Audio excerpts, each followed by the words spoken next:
2019 batch के IAS officer Arjun गोड़ा, जो मूल रूप से कर्नाटक के हैं, पर अभी उनकी पोस्टिंग एमपी के हारदा ज़िले में हुई है। उनकी पोस्टिंग वहाँ जैसे ही हुई, उन्होंने एक केस पर जांच बैठाई और उसमें वे पाए कि एक फर्म जिस पर 51 करोड़ के खनन और पर्यावरण संबंधी जो समस्याएं थीं, उस पर 51 करोड़ का जुर्माना लगाया गया था। अब इन्होंने कंपनी से साठ-गांठ करके 10 करोड़ की घूस ली और उस 51 करोड़ के जो जुर्माना था उसको घटाकर 4032 रुपये कर दिया।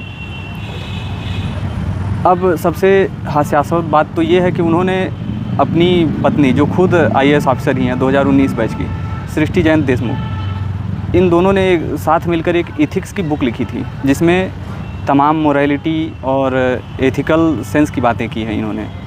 और यूपीएससी के होनहार कैंडिडेट में से, उस साल 2019 के होनहार में से एक थे। इनकी खासा चर्चा हुई थी, चूँकि ये पहले एमबीबीएस भी कर चुके थे, डॉक्टर भी हैं। तो ये समस्याएं पैदा कहाँ हो रही हैं? सबसे ज़्यादा सोचने वाली बात यह है कि यूपीएससी फेल कर रही है या फिर ऐसे कैंडिडेट जो लालच में आकर सिलेक्शन के बाद ऐसा करप्शन कर रहे हैं। ये सब सोच के परे हो जाता है।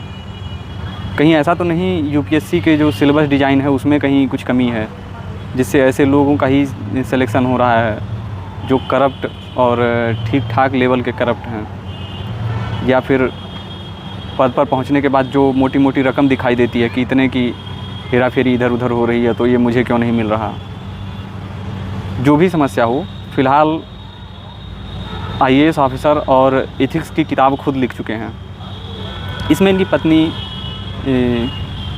सृष्टि देशमुख का कोई हाथ मिला नहीं है अभी तक डायरेक्ट तौर पर जो कुछ भी हो, अगर इनकी पत्नी का हाथ ना भी हो तो ऐसा तो है नहीं कि जब ये सब बातचीत करते हों तो एक दूसरे के साथ ये सभी बातें शेयर ना की जाती हों कि मैं अभी किसी केस पर हूँ, केस में ये जुर्माना लगाया गया है फर्म पर और इसमें फ़र्म ने मुझे इतना ऑफ़र किया है वगैरह वगैरह।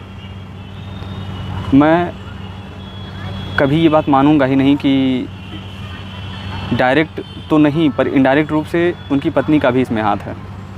अगर उनसे इस बात पर चर्चा हुई, जो कि मैं मानता हूँ 100% हुई ही होगी, और दोनों ने मिलकर एथिक्स की किताब लिखी थी, तो उस समय अगर वो चाहती तो अपने पति को ये याद दिला सकती थी कि हम दोनों ने मिलकर एथिक्स की किताब लिखी है। मोरालिटी पर हम लंबा लंबा लेक्चर देते हैं। 2019 में हम